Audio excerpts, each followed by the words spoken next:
Kopylov, Umar, and Nascimento all got the bonuses, $50,000, and then the other two guys that had finishes too, I'll end up taking care of them.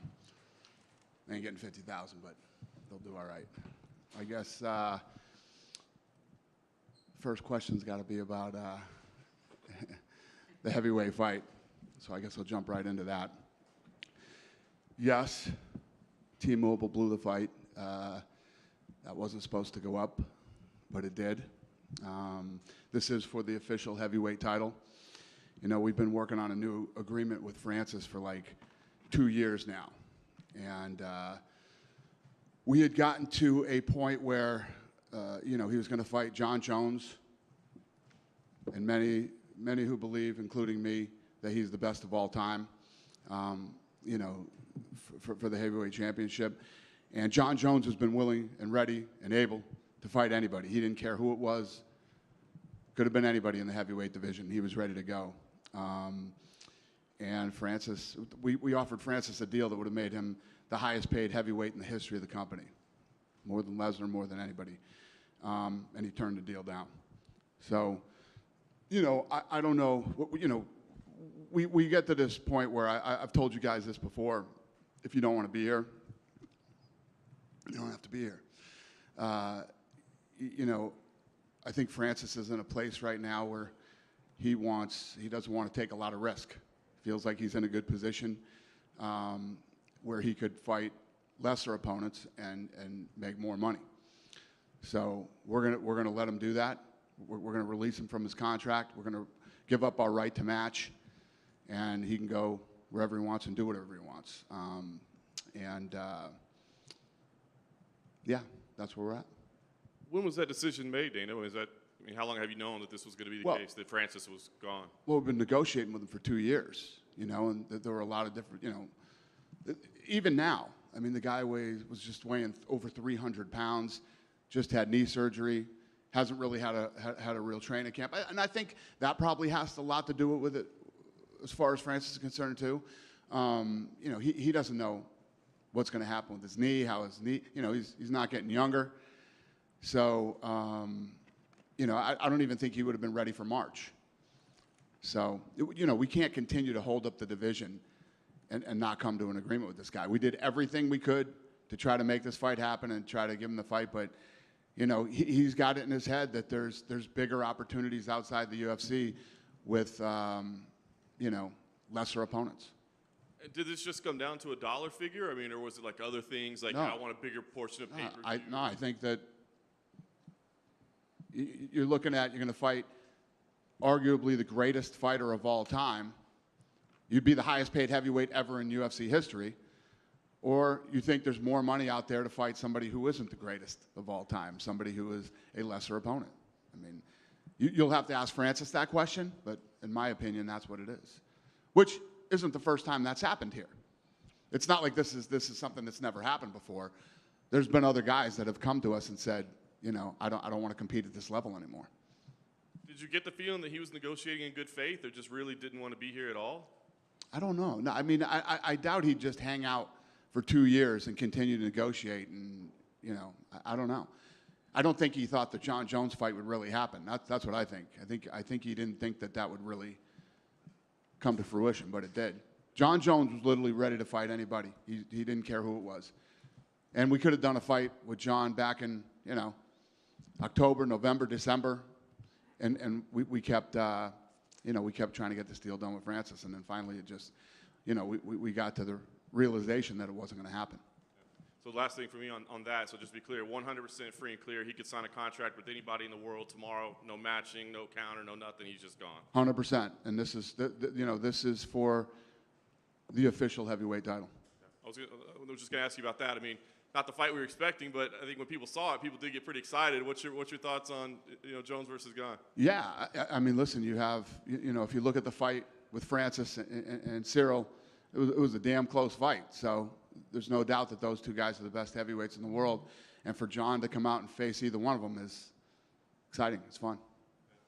Did want to ask you about Sean Strickland tonight, obviously coming in kind of saving the main event on short notice. What did you think of his performance? I mean, he's kind of an interesting character. He's a bad boy. Coming in and taking a fight on a week's notice is impressive. Yeah, it's awesome. You look great. Last thing for me, I guess I just want to ask kind of where you stand, the continued fallout of everything that's happened. Are you know, I'm sure you've seen the reaction or what everybody's saying. I mean, are you...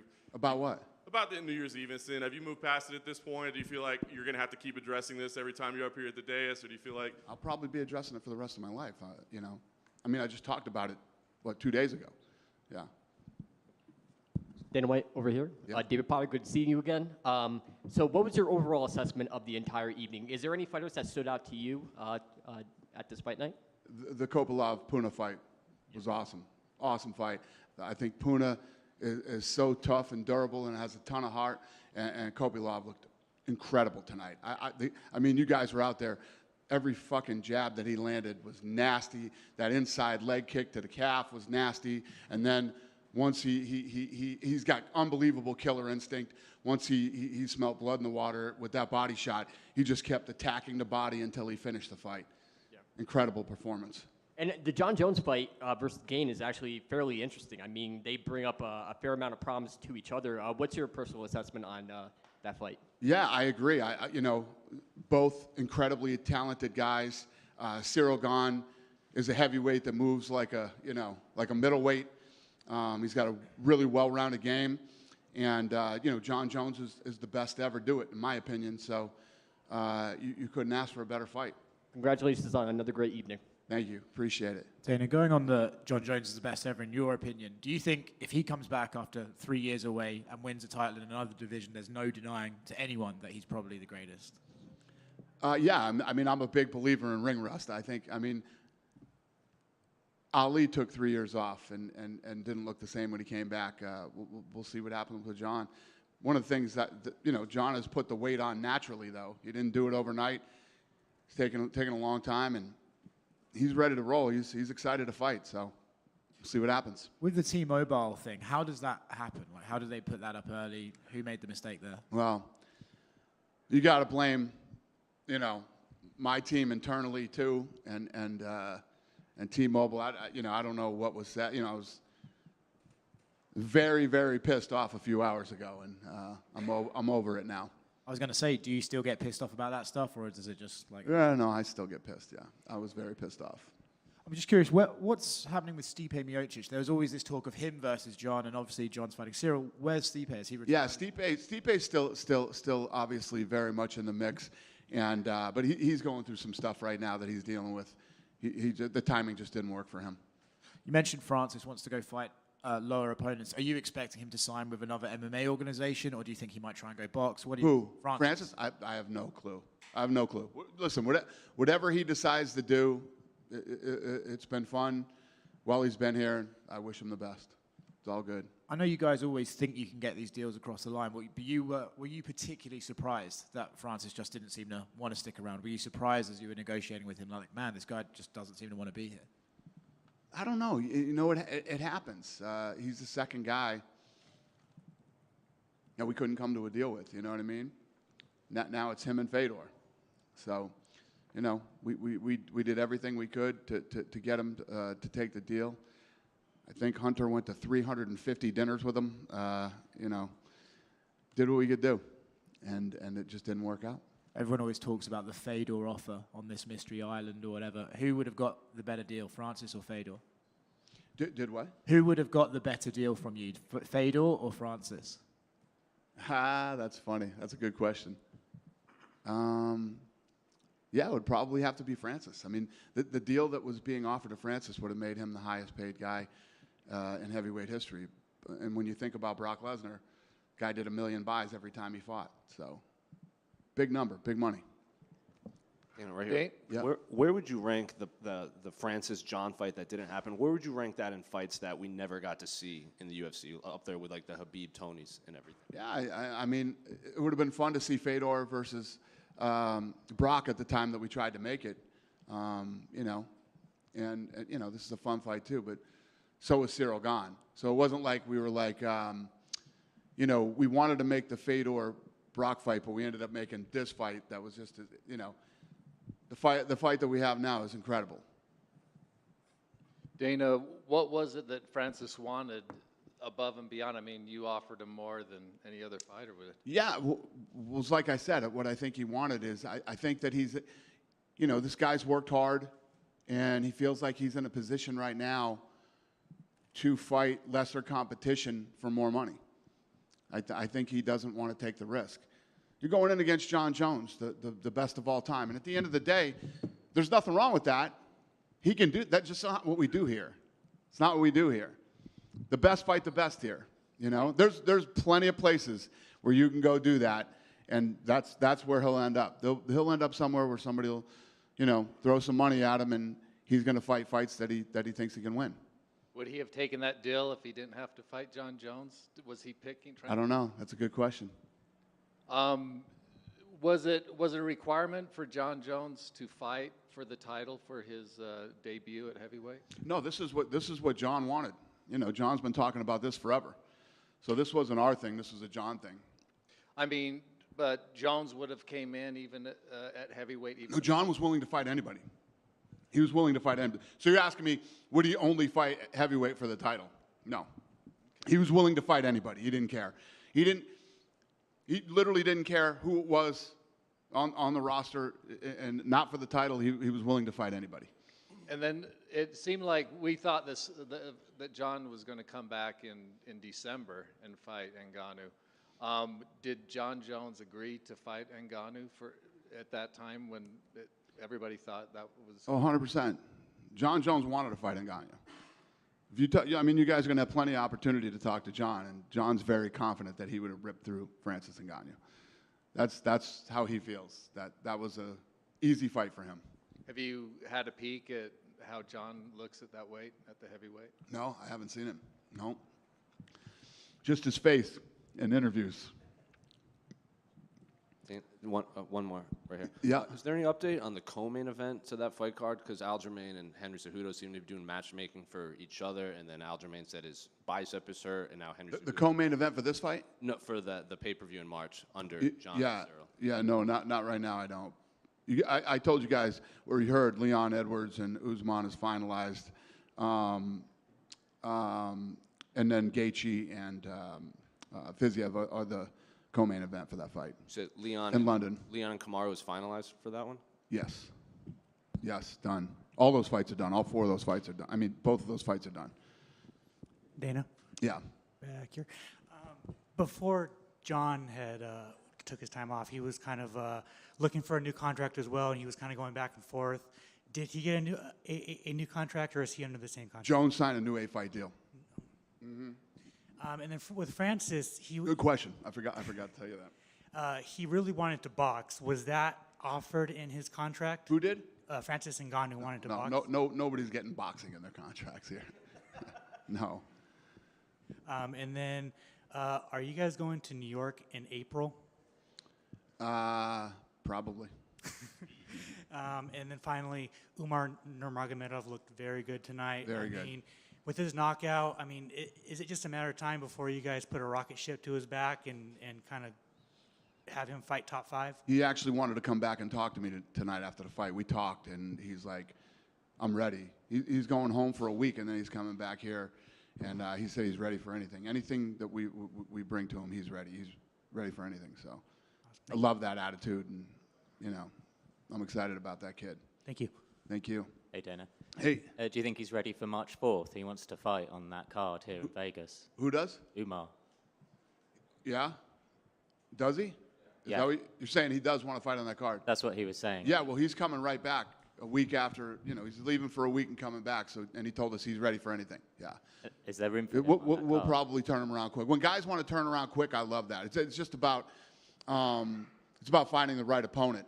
There's a lot of fights that are already happening in that division. But you have to think, too, that some will probably fall out because it happens. So I don't know.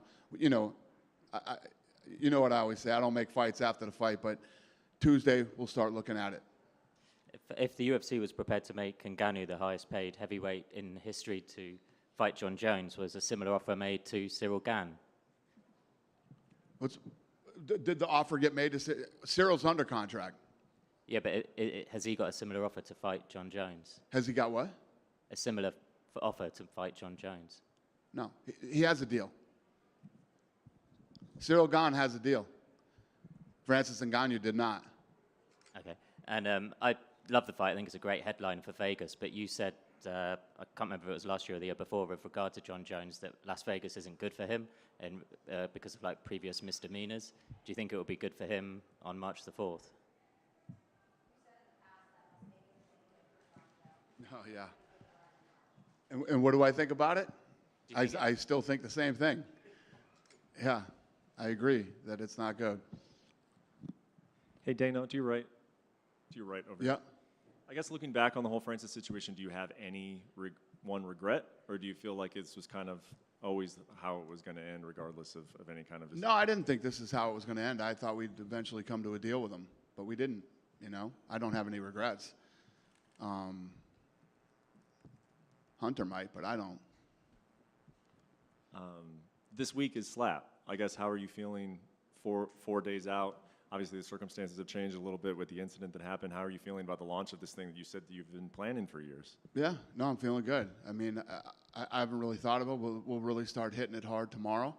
But yeah, I feel good. I think that it's insanely entertaining, and I think people are going to like it. Has your involvement or your presence within the show itself, has that changed at all after what happened? No, everything's the same. Everything's the same. Yeah. Okay. We pushed it back a week because I was supposed to come back and do like this whole media tour, which obviously wasn't going to happen when I got back. So That was the reason for the delay Yeah. of the media tour. yeah. Okay. Was it ever in jeopardy, or how close was it in jeopardy to not airing? What do you mean? Just not airing completely, like the TBS just didn't want to put it on anymore. Was that ever a possibility? No. And then since you spoke on Wednesday, you said, don't defend me and I deserve anything that people say. I think the narrative now has changed over the last few days that Dana White has apologized now.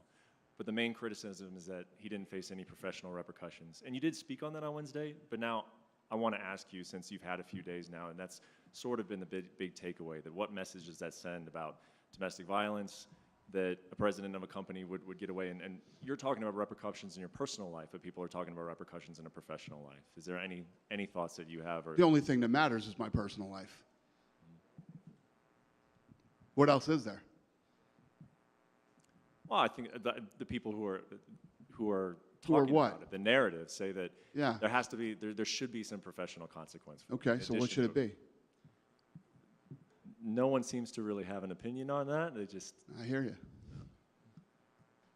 So my final question is: had Endeavor came to you and said, "Hey, we do think that you should that we need you to step away for 30 days, 45 days, 6 months, whatever it was," what would your reaction have been to that? Had Endeavor asked that? I told you I was going to leave in 2016 with the sale. Could have sat out during COVID. What should my punishment be? Yeah. I guess. And you say there's going to be repercussions in your personal life, but none in your professional life. What matters other than my personal life? Nothing. Nothing matters except for my personal life. This is great. Love doing it. Don't have to do it. Thank you. Yep. I've just got one last one. What's happening with Hamzat Chimaev? He says that he's been offered 4 fights in different countries and everything. Do we have a plan for Hamzat? What's the question? What's happening with Hamzat? Yeah, I don't know. We're working on him. We're trying to figure him out right now. There's nothing to report on him right now. We got to figure that out. Good? Thank you, guys.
Sir, I imagine this is kind of a weird moment for you, right? Your teammate just lost, so I'm sure you're a little upset, but we know you're fighting for the title against Jon Jones. So what's the emotions that you're feeling right now? Yeah, big balance. Yeah. At first, I'm really sad. I'm really a little bit frustrated, but we knew that already. This guy is really hard to fight. He's not orthodox. You understand? And anyway, I'm still happy. Because we had a good news today, and let's go to see forward. So how did this all happen? I mean, we saw like you tweet, looking for Jon Jones. So I mean, what was the timeline, and how did this all come together? I'm not sure. Que où est Jon Jones et tout, et puis finalement la nouvelle, comment ça s'est passé? But yes, we did it because the situation, everybody knows the situation with Francis, Jon Jones. So, okay, we're going to wait. How long, how many times we're going to wait? So, hey, guys, we are here. So that's why we did it. And I think it was a great decision because, you see, 24 hours after, we got a great news. So, yeah, I'm really happy. I'm really, really happy. I mean, what are your initial thoughts of Jon Jones as a fighter? I mean, he wasn't in your division, but I mean, is it a guy that you watched coming up and saw his legacy? Qu'est-ce que tu penses de Jon Jones? Tu l'as vu grandir, qu'est-ce que son héritage, qu'est-ce que tu en penses? I'm really young in the MMA. Everybody know I started there a few years ago, and before that, I was really not in the MMA. So, and yes, when I started to watch this, of course, Jon Jones was one of my favorite fighters because, and more when I started really the MMA because I'm really fan of every sport in the MMA. And when you look at a guy like Jon Jones with a well-rounded like this, you really appreciate. So that's why. And he's a GOAT. He's a GOAT. Look his career. So yes, today I'm a young fighter, and I think it's the dream of every young fighter fight against a GOAT. This is really crazy for me, really. Is any part of you upset that you won't get to face Francis again? Est-ce qu'il y a quelque chose qui t'énerve que tu ne vas pas affronter Francis? No, I'm not like that.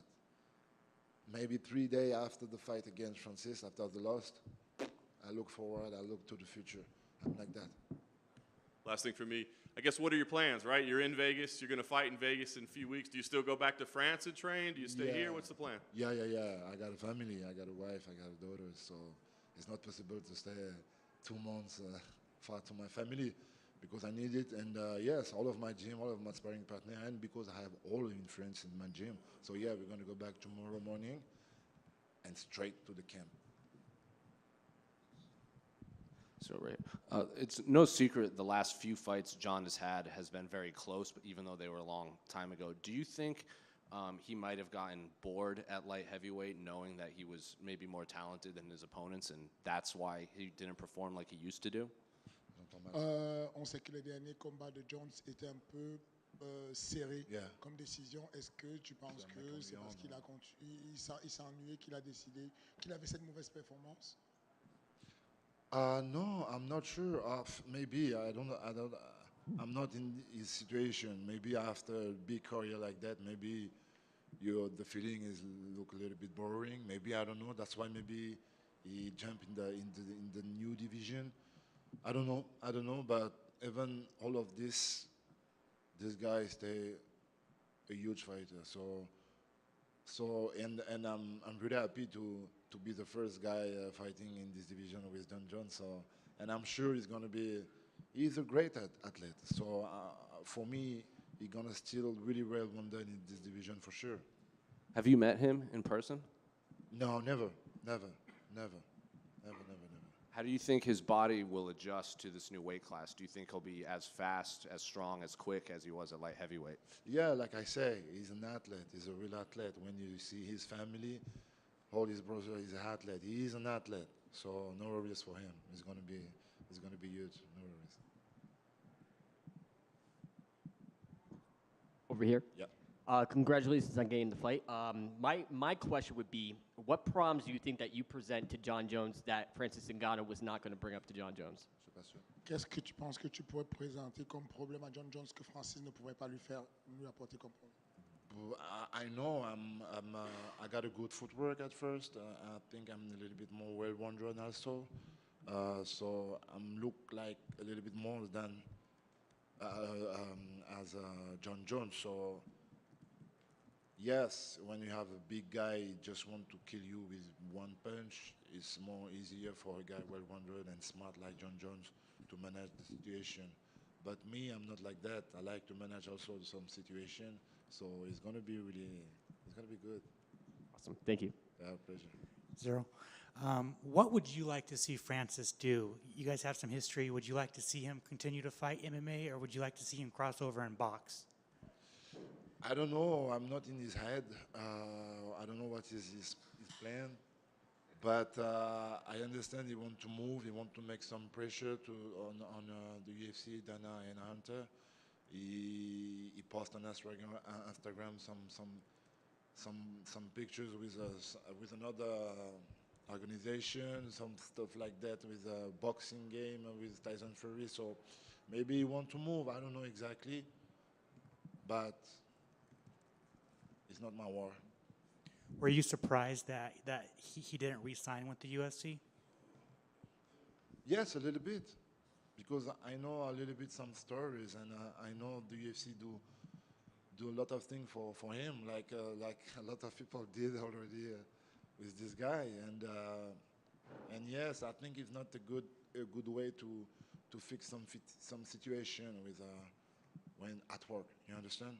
I think it's not a good buff. Anyway, this is not my war, but no, I'm not surprised. This is his decision. Thank you. Pleasure. Hey, Ciryl. Yeah. How heavy do you think Jones will come into the octagon as? How much of a weight advantage do you think you'll have on March 4th? I don't know. Combien de fois est-ce que tu penses qu'il va être très lourd et quel avantage il aura avec le poids? No, I think it's not going to be really, really bigger than me. I'm not sure about that. I think we're going to... No, an advantage, no. I'm a heavyweight already. He's going to be an heavyweight. I think he's not going to come with 260, 65 pounds. So, no, it's going to be okay. With the prospective Jon Jones, Francis Ngannou fight, there was a lot of talk about legacy. Ngannou, potentially the best heavyweight in UFC history if he won. Jon Jones, if he won, cementing his legacy as the overall MMA GOAT. What would a win over Jon Jones do for your legacy, do you think? S'il y avait eu le combat entre Jon Jones et Francis, ils auraient confirmé leur héritage d'être les meilleurs combattants du monde. Peut-être Francis comme le meilleur et lui comme le meilleur. Toi aujourd'hui, qu'est-ce que tu penses que le combat entre vous va donner? Yes, this is two really great fighters. But Jon Jones is a GOAT, and Francis did very well, and he won against me also, but it was really close. If you want my opinion, it was really close, and I think if we're going to do another fight together, it's possible I can win this guy. Yeah, of course, that's really possible, and I think every people think exactly the same like me. And yes, when you have a really technical guy and when you have a really big, strong, and dangerous guy like Francis, always you have a big fight. Always you have a big fight.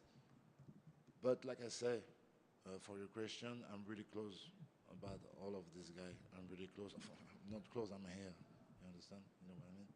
Congrats on the fight. Ciryl, you're known as someone who is very, very smart in the way you fight and your intelligence in the cage, but so is Jon Jones. Are you looking forward to testing yourself against someone who is as cerebral as you?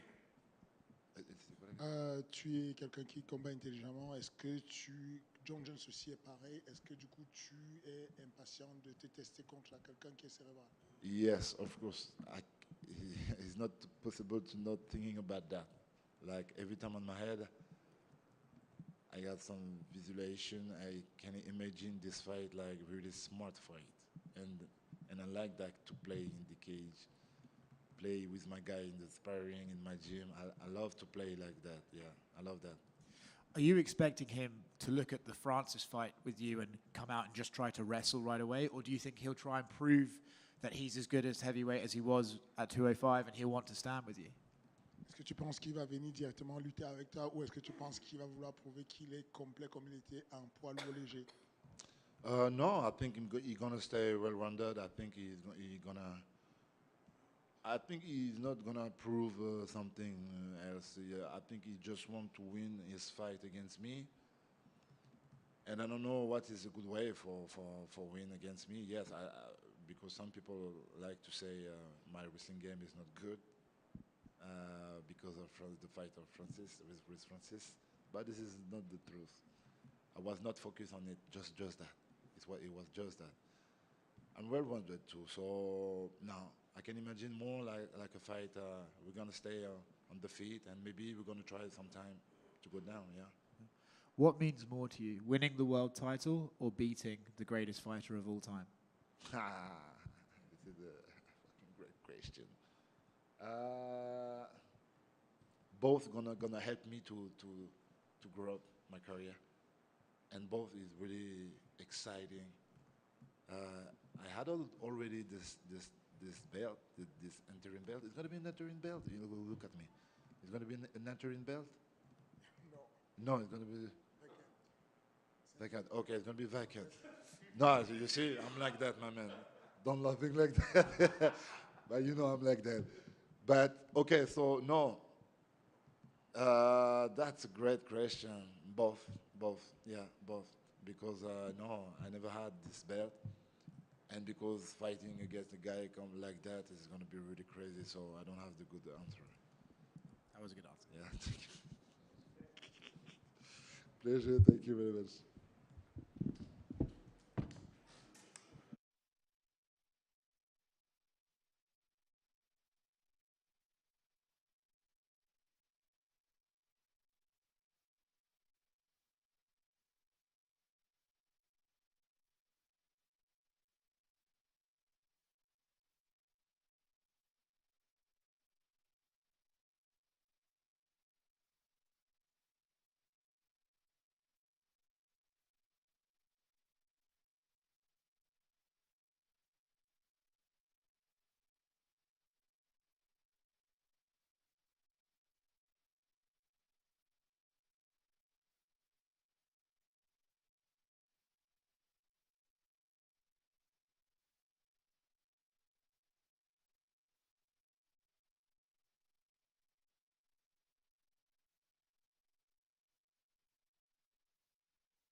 Sean, what do you think? Maybe training camps are kind of overrated and you could just kind of come in off the couch every time and do this? You know, it was actually really fun just to go in there and fight. I got paid flat money just to go fight. Yeah, it was really fun. It was nice. It was nice, man. Bro, tell me you didn't see that Star Wars meme, though. A little bit, right? A little bit? Did I see it? I was tagged in it like hundreds of thousands. Are you married? I am, yeah. Oh, well, don't fucking matter. You can be an ugly bastard if you're married. Don't matter. Your wife loves you. That's all that matters. I think she does. Yeah, you think she does. Talk to me about your performance overall. I mean, how did it play out versus your expectations? I know you said you were probably a little worried about your cardio coming in. So here's the thing, you guys. If I wanted to dance around and not get hit and just outpoint the man, I could have. But I was like, you know what? You fought like a bitch your last fight, and you did that, and you lost. So might as well fucking get some brain damage. You know, do a little man dance, and see what happens. Did he have any surprises for you? I mean, was there anything that you didn't expect to see? Nah, I mean, we all knew he just throw big punches. You know, I mean, He shot on me a couple times. That was weird. Kind of took the coward's way out. I don't know if I respect that, but he is French.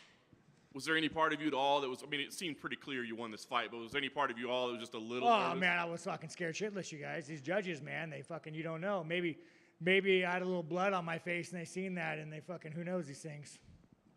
Last thing for me, I guess, is, I mean, what do you want to do now? I mean, obviously after this is a big one for you. I mean, do you need some time off and take that vacation, or do you want to try to parlay this into a big fight? You know what, man? I got some brain damage this fight, and I welcome it. You know, it feels good to get hit in the head. I feel like I earned my fucking paycheck this time. Last time I didn't really get hit. This time I took some damage. So give me a few weeks. Let me collect the brain again, and then I'm a fucking dog, man. You point me in the direction, pay me fucking money, and tell me to bite, and I'll fucking do it. You mentioned you got a flat fee, so no win bonus or anything? No, I no win bonus, dude, but they pay me good, you guys. They pay me more money than this white trash motherfucker should ever be making. You know what I'm saying? Like, fucking yeah, they pay me fucking good. Let's go, McMahon, you fucking suave motherfucker. You out there wrestling crocodiles, having fucking threesomes. I don't know what the fuck you do, but you suave motherfucker. Let's go. How did that negotiation go when they called you up? Well, I'll fucking tell you, man. They called me and they're like, hey, Sean, we need you to do something. And I was like, Mick, I'm fucking fat. I've done nothing for like 4 weeks. I've been, I'm like 215, 216. I just don't know if this is a good fight coming off 2 L's. And Mick was like, Sean, here's the thing, dude. I like you. You're a fucking company guy. We'll pay you this. I said, God damn it, Mick, I'm your fucking Huckleberry. You pay me that, I'll go fucking fight Francis. So what do you do? As soon as you get off the phone, what does a fighter do to prepare that has a couple days for his fight? You know what dude, here's the thing about me. I was training, obviously I wasn't really training for a fight. I was just kind of coasting, giving my rounds up to guys that have fights. But since I was about 14, 15, I've been training every single day. I've never had a job. You know what I'm saying? I've slept in gyms. Like, I've been doing this every single day of my life since I was 14. I could take a week off. I'm not getting out of shape in a week. I know I look fat, I know you guys see me and you see the fat belly and you see the man chest hair and you see the fucking testosterone overflowing. Like, I got so much fucking testosterone. All you fucking beta males in this crowd, if you guys had a quarter of it, dude, you guys would be fucking all night long. That's how much fucking testosterone I got. So when you have that level of fucking hair on your nuts, you could take a fight on any fucking notice. Was that a Manscaped commercial there? No, dude, I do got some hair on the nuts, though, man. I got to groom a little bit, you guys. You strike me as someone who would think grooming was like beta male shit. No, fucking, it's fucking, don't be a fucking man, embrace your hair. Hey, you see how that motherfucker looked at me at the weigh-ins? You guys see that shit? How hard was that? Fucking Frenchie. Too bad your fucking country doesn't look like everybody that conquered him like that. Man, that was so fucking hard, you guys, the way he looked at me. Like, let me tell you guys something. If I was in the streets and a motherfucker looked at me like that, I would probably fucking shoot him. You know what I'm saying? Like, and this is what I don't understand, dude. Like, when you look at a motherfucker in the eyes like that, what are you trying to say? Like, I want to fuck you? If I look at someone like that, usually I want to fuck them. Like, what are you trying to say? You trying to get in my head? Motherfucker, I will fucking kill you, metaphorically speaking. But like, when you look at me like that, I would fucking cartel you and your fucking family. You look at me like that, you motherfucker. So, not to get too out the beaten path, man, but I hate when motherfuckers do the stare down and they look at me like that. I fucking hate it. Like, it makes me so fucking angry, dude. Just makes me angry, guys. You ain't my fucking dad. Don't look at me like that. Do you think do you just hate it because it's like, we're about to fight tomorrow, there's no need to fucking do this, like, let's just get No, it's like a weird way of trying to intimidate me. It's like, motherfucker, I will kill you. Again, you guys, don't cancel me for this. This is a thought. This is a fucking thought. When a man looks at me like that, I will fucking kill you and your fucking family. You look at me like that, you motherfucker. So it's like, it's just like they look at you and it's like, what do you want me to do? You think it fucking scares me, bitch? Like, you think it fucking scares me? So what I try to do is I laugh and I joke it off. But you guys, I'm going to tell you, it gets me. It hurts me. As a man, I have feelings too. When you look at me like that, it hurts me. It fucking hurts me and it brings me to places I don't want to fucking be. Was it nice fighting without a weight cut? Oh, yeah, it was great, man. It was great, dude. It was really fucking good, dude. It was really fucking nice. I'm just looking at the way and then the way that motherfucker looked at me. Let me tell you right now. At the weigh-ins, bro, you're looking at me like you want to fuck me. And then what happens when he fucking fights? Where was he looking? He was back straddled this fucking cage, staring at the wall. And I'm standing there like, come on, motherfucker. Look at me now, motherfucker. Where you at? So I'm just saying, you guys, don't look hard. If you ain't hard, don't look hard. All right, sorry, guys.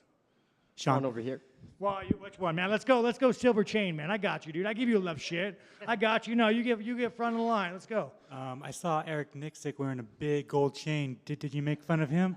Yeah, but Eric Nixick, he's a good-looking dude. You know, he's married now, but I'm sure Eric Nixick is fucking slinging his dick around a lot. Like, that man, I'm sure that man had the good days. He's married now, faithful man, loves his wife, beautiful family. But I mean, you ain't Eric Nixick, bro. Come on now.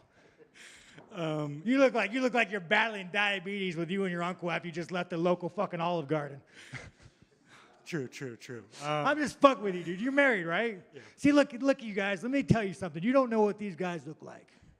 But all you single motherfuckers out there jerking off the anime, I'm gonna tell you right now, if these fucking people can go get married and find someone to love them, there's fucking hope for anybody. I'm proud of you guys. A lot of you guys might be incels, and you might hate women and get guns and want to do crazy shit, but you fucking didn't. You did the right fucking things. I'm proud of you motherfuckers. I'm proud of you guys. You kind of threw Phil Haas under the bus during weigh-ins. No, I like Phil Haas. You know, I'm just salty because he unfollowed me when he fought Chris Curtis. I'm like such a nice motherfucker too. I hit Phil Haas up. I was like, man, good luck. You know, you're fighting my buddy Chris Curtis. Mind you, I knew Curtis was gonna sodomize him, but I was like, you know, you're fighting my buddy Chris Curtis. Like, all in all, we're fucking friends. And the motherfucker unfollows me. And yes, to set the record straight, there were coaches there. This is what happened when I sparred Phil Haas. I go, Phil Haas? Yeah, Kurt. I think Kurt might even have been there for that. Yeah, so Phil Haas, he's a middleweight, and I'm like, you know, Phil, I want to see how hard that dick gets. You know, like, you're in the UFC, like, let's fucking bang a little bit. Let's do the fucking man dance. Let's fuck a little bit. And Phil Haas says, well, Sean, we're just training. Are you sure? Like, you know, the whitest black man there ever fucking is, man. Like, I'm fucking, you know, it's just like, come on, dude, you gotta be a little bit more aggressive. Anyway, so he's like, well, Kurt, why don't you come up here, man? Why don't you come up here? Come up here, Shield. I'm just fucking with you, Kurt. No, bro, you've heard Phil Haas talk. That man is like, anyway, so he's like, well, Sean, we're just training. Are you sure you want to spar hard? And I go, nah, Phil Haas, I want to get my dick in that. Let's see what we're fucking doing. And after like one round, he's just fucking gassed, fucking quitting on me. And I said, well, Phil Haas. And that's why when Kurt got that fight, I was like, Kurt, you're going to sodomize this man. Like, it's not even, don't even trip, bro. Go have a good time. Get that dick wet. Like, have a good time. And then finally, your teammate Francis Ngannou got released from the UFC. I just want your thoughts on that. Well, here's the thing, man. I think it's a damn shame to see Francis go. He's fucking iconic in the UFC. I mean, you know, he's probably one of the greatest heavyweights that we've ever had. It sucks he parted ways, but I hope that him and Tyson Fury fight for a lot of fucking money. That's the fight we deserve, you know. Again, it sucks he left. I'd love to see him fight in the UFC, but, you know, if Tyson Fury fucking sacks up, if the Gypsy King sacks up and takes that fight against Tyson or against Francis, I mean, that's go fuck yourself money. That's like I could fucking like piss in a golden toilet seat. I could do whatever the fuck I want. So it sucks he leaves, but if he could get that big money fight with Tyson, like, hats off to you, Francis. Enjoy your go fuck yourself money. Sean, right here. Was Chris talking trash to Ciryl Gane during the fight? Yeah, I think Chris is talking trash to everybody. Chris, what were you saying to Ciryl Gane? Yeah, no, fuck that, dude. Fuck that. We'll go fucking meet that motherfucker in the parking lot right now. Fuck Ciryl Gane. Motherfucker, fuck. Is he Frenchie? Yeah, fuck him, dude. Nah, fuck that big dude. We'll hey, this ain't no honor here. We'll meet that motherfucker in the parking lot, kneecap his ass. No, motherfucker. We'll go kneecap him in the fucking parking lot. Fuck that guy. All right. And did you bring up Stephan Bonner in your post-fight? Yeah, you know what, man? I was a little harsh on the MMA community with Stephan Bonner, and this is just fucking real talk. You know, I'm not talking about like fucking you guys right now. This is real talk. I make really good money in the UFC, and you know, I make enough money in the UFC where when I transition in the UFC, I could leave the UFC and be fucking happy, and you know, do whatever I want. But the old dogs of the sport, I mean, they were making fucking peanuts, man. They're making fucking peanuts. And these guys, again, they kind of paved the way for us. And they paved the way for us. And then, you know, whenever you see them go through some shit, you see their gyms failing, like it fucking sucks to see these guys pave the way through us, and then we all kind of shit on them and turn our backs to them. You know, I'm no fucking better. Hell, I blocked Stephen Bonner, and I thought this man was crazy. I blocked him. But it just kind of remember that, you know, I don't really look at myself like a person. You know, I look at myself more like an animal. But a lot of fighters are fucking people, and after this career is done, if they don't luck out and make it like me or a lot of the guys, they're usually broke, man. They're usually broke with CT, and life sucks. So just kind of a reminder, you know, like there's life after this, so fucking get ready. Fuck sucks. Sean over here. All right. Oh, this guy wore a fucking suit, man. Why What's don't you going guys? on? Hey, why don't you guys dress up? Why aren't you wearing a fucking jacket? Because I feel like then you'd make fun of me if I did. That's true. That's true. Okay, continue, Well, suit man. Thank you, sir. So congratulations on the Is that a win. nice watch? What kind of watch is that? This is an Invicta. Oh, an Invicta. I don't know what the fuck that is. Is it nice? It's the cheaper version of Rolex. Oh, let's fucking go, man. Let's fucking go.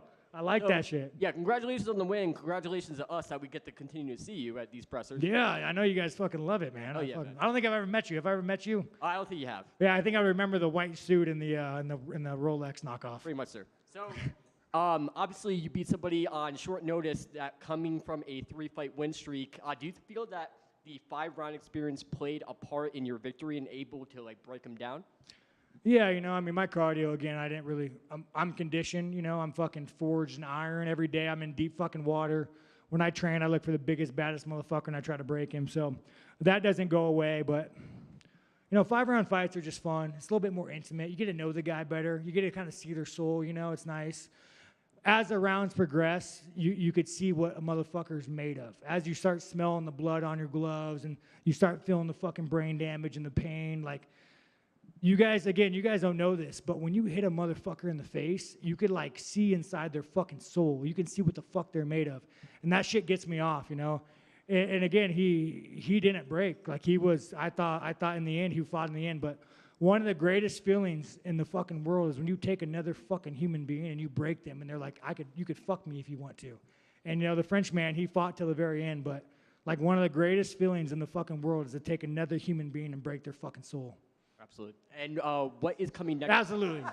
Absolutely. This man's like, I do that in video games all the time. I tell these little fucking 8-year-olds to go fuck themselves 24/7. I get that. Rage Fuck quit yeah. these motherfuckers. And what comes next for you? Who would you want to fight next? You know, man, again, it would be fun to work up to a belt, but I'm a company man, you know. You know, I'm a highly paid fucking prostitute. I always say, man, you want to pay me, point me in the fucking direction, tell me to fucking buy it, I'll do it, UFC. You know, they fucking pay me well. I know who I am. I know what I am. I'm a fucking dog, and just fucking pay me and I'll fight. I don't give a fuck. Thank you very much for roasting me. I appreciate it. Yeah, I got you, man. You're a good-looking guy, bro. You're the only one that dress up these fucking losers. I like your moves and your style, sir. Yeah, I fucking go, man. Do you even own a suit jacket? No, man. I only have a suit for one reason: court, and I haven't been at court in a long time. It's funny. I actually stole my brother's suit for my first court date, and it was like a Hugo Boss suit. And my lawyer, I didn't own a fucking suit. My lawyer's like, man, you cannot wear that to court. You look so out of touch. I'm like, it's not even my fucking suit. It doesn't even fit me. So I had to go to Target and get some shitty suit. So note to self, you guys, when you're fighting a court case, and you're being attacked by the government, as it usually is, don't overdress. Fucking free tip right there. Let's fucking go, you guys.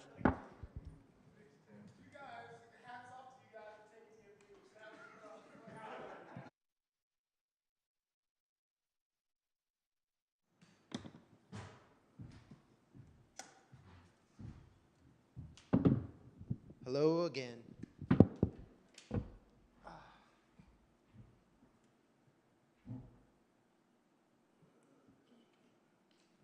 Hello again.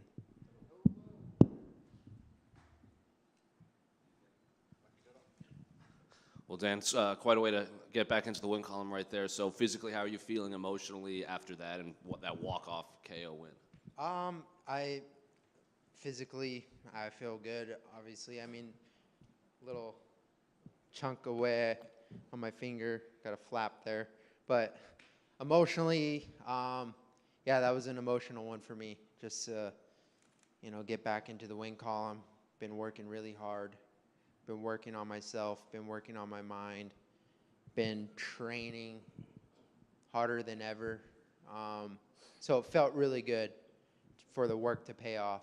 Because sometimes preparation and hard work doesn't always pay off. And tonight it did, so it felt good. When the camera showed you after the win, you were kind of like screaming into the arena. Was that all the emotion coming out after everything leading into this fight? Yeah.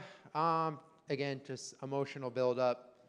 There were guys out there trying to heckle me, heckle my coaches, heckle the other guys. So I don't know. I just had to let out some emotion and show them who's who.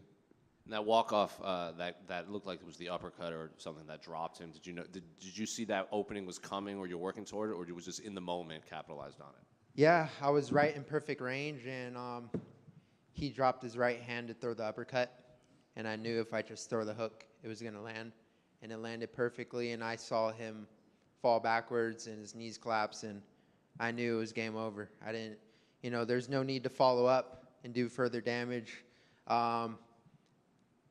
I'm a killer in there, but at the end of the day, it's like if I know it's over, I don't want to intentionally put more damage on a guy's career. This guy has a family. I have to block that stuff out, but if I can land a clean punch and walk off, I think there's nothing better than that. It's fucking cold.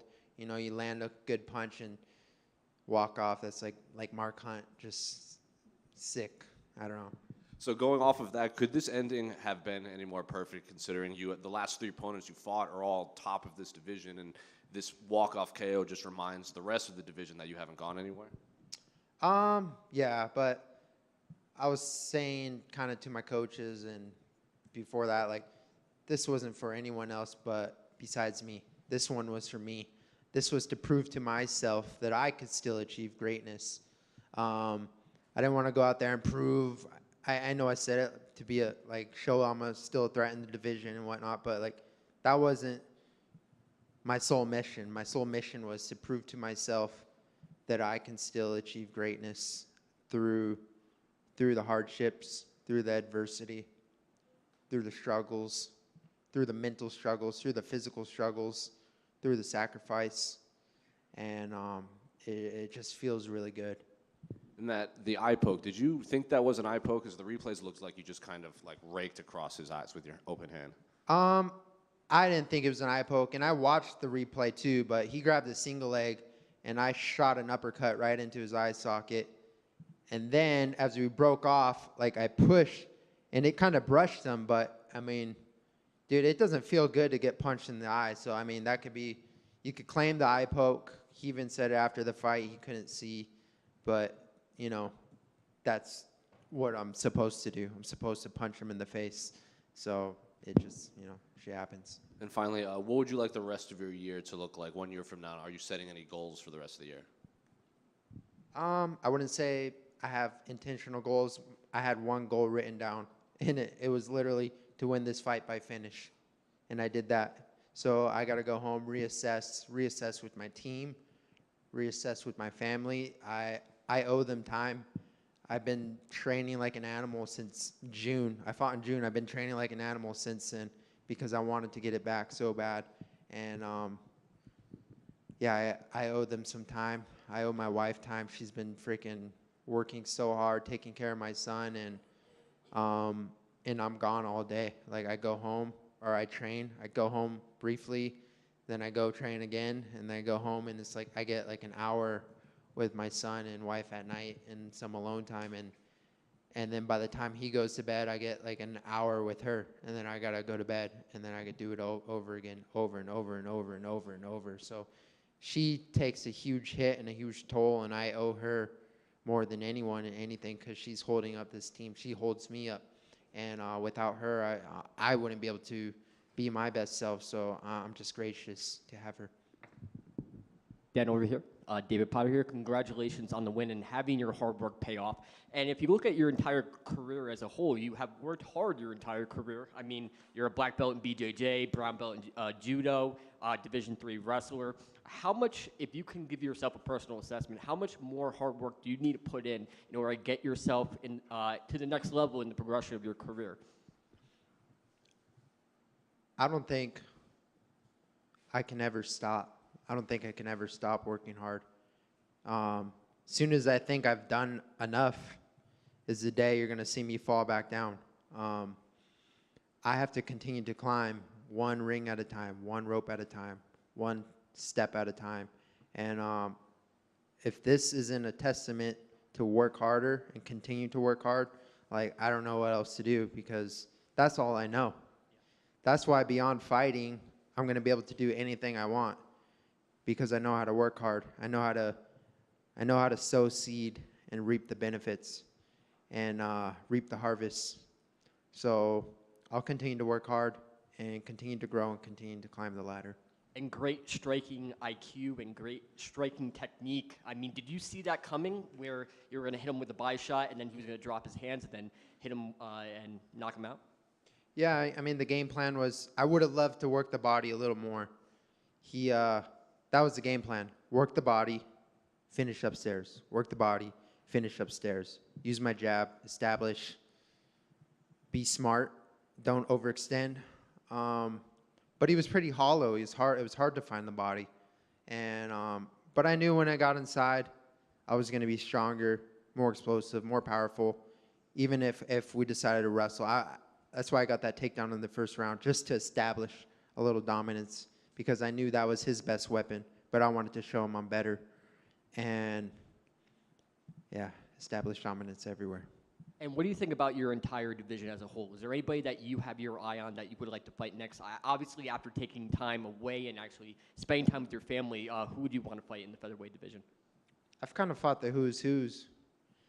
I don't know. You guys tell me. Is that Bryce Mitchell fight still intrigue you? I know you guys had some words back in the day. Yeah, I would definitely love that fight. Again, I fought the who's who's. I'm not out here choosing the fights, and I mean, if it's exciting for you guys to hear me call someone out, like, yeah, I'll fight Bryce Mitchell, but it doesn't really matter. I fought everyone. I fought Josh Emmett. I fought Calvin Kattar. I fought Movsar Evloev, someone that no one wants to fight. I was supposed to fight Ilia Topuria December 17th, but that didn't work out because he ended up fighting Bryce Mitchell. Like, I accepted these fights, so it's not about who I'm going to fight, because there's no it might be stupid that I say yes to anyone, but at the end of the day, it's me versus me, and I have to be confident in myself and my ability and my work. So tonight I fought Damon Jackson, but I wasn't thinking about, oh, I'm fighting Damon Jackson. I was thinking, go out there, trusting your instinct, trusting your ability, and do work. You know, let your body go. Let things happen. Don't overthink things. And it paid off tonight. So, yeah, I mean, if you guys want to see me whoop Bryce Mitchell's ass, I'll be happy to. And one last question for me, and you're a testament to obviously getting out of, you know, a negative mind state and going to this fight fresh, refreshed, and actually going after the win. What did it take mentally? Obviously, you had a stint of losses, and you were able to come back in dominant fashion and win this fight in very impressive fashion. Well, what was your process as far as getting out of that negative mind frame? Like, this is going to be the fight I win. I'm going to finish this fight in tremendous fashion.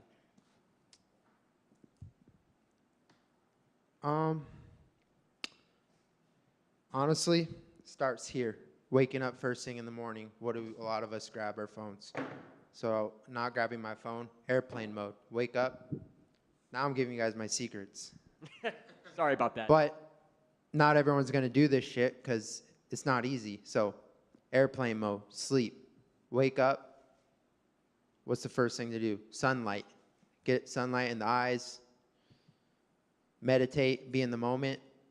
Second thing, jump in the cold plunge. Why? Because it's fucking hard. And sit in that thing and breathe. Again, I'm in the moment. I'm working on myself.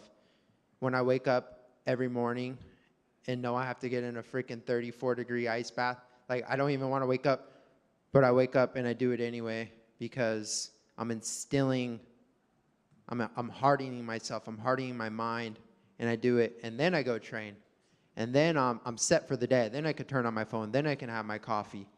But I don't want to, I've been stuck in the funk where I wake up first thing, emails, Instagram, with one eye open, in bed, go downstairs, coffee, because that's just what we do. And then, dude, that's so fucked for your cortisol levels, like, and stress, and all that shit builds up. So here's some life hacks. Go to sleep, dark room, dark curtains. Put your phone on airplane mode.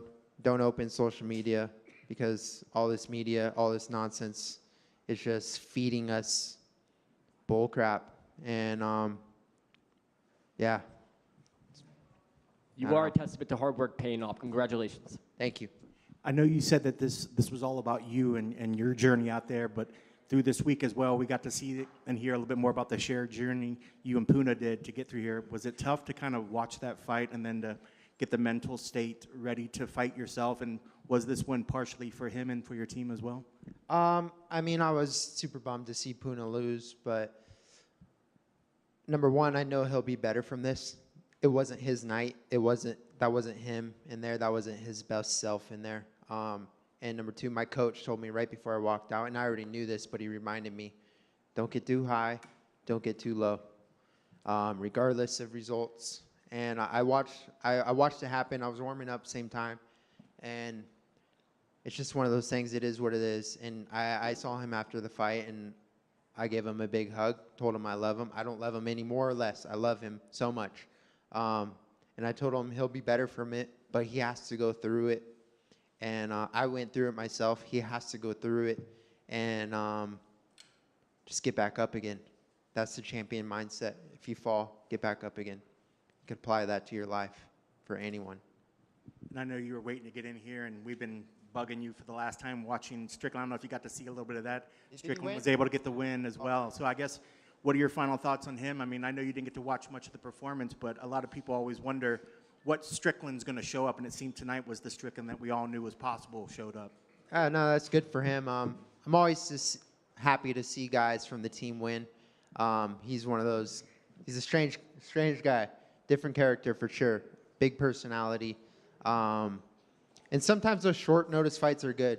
You're off, you're relaxing, you're eating whatever you want, and you get the call, and you just do that. I mean, he spars freaking every day. I don't know. I've never not seen him at sparring, and so this is nothing new to him. So yeah, that's good for him. I'm stoked he got a win. And I guess last thing for me, during that period where you were on the loss, did at any point in that time did doubt ever enter your head? Is this right for me? Am I still able to do it, or were you always confident that you were right to do this and you just need to get back in there? Did you ever doubt yourself? Every day you have doubt. I had doubt this morning. I had doubt yesterday when I cut weight and I was feeling weak, and I doubted myself. Am I good enough? Am I strong? Is this guy better than me? And then, recovering from that and coming into today, it's like, can I do this?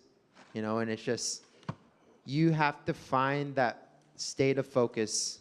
And once you get into that state of focus, there's no turning back. So, yes, I have doubts. Just like any of us, I wake up every day, there's always a doubt.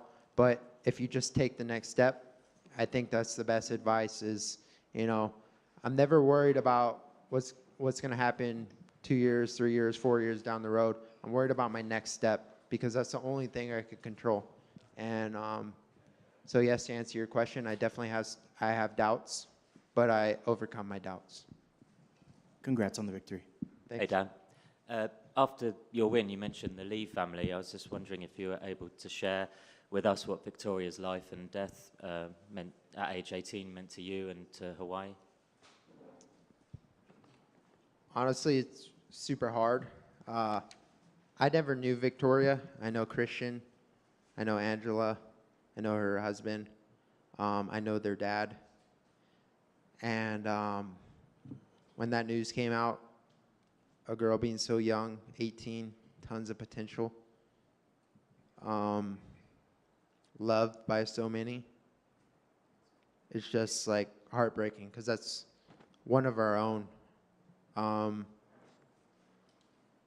I pray that people give them the respect, because on social media, everyone wants to come up with the conspiracy Was it the vaccine? Was it mental health?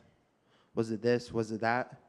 Like, give them freaking respect, because that's their tragedy. That's their loss. It's all of our losses, but whoever's saying that, even like coming up with these fucking conspiracies, like, that's bullshit. And give them some respect. Like, an 18-year-old girl passes, and they're gonna mourn that for the rest of their lives. We're gonna wake up Monday and fucking read the newspaper, and what's next? You know, they have to mourn that. So that was a tragedy. I mean, it's a tragedy. It's an absolute tragedy. And they were definitely weighing on my heart. And the only thing you could do is pray for them, because she's gone. And there's no bringing her back. But she still has a family that's here on earth living that are going to mourn from this. And the only thing we can do is pray.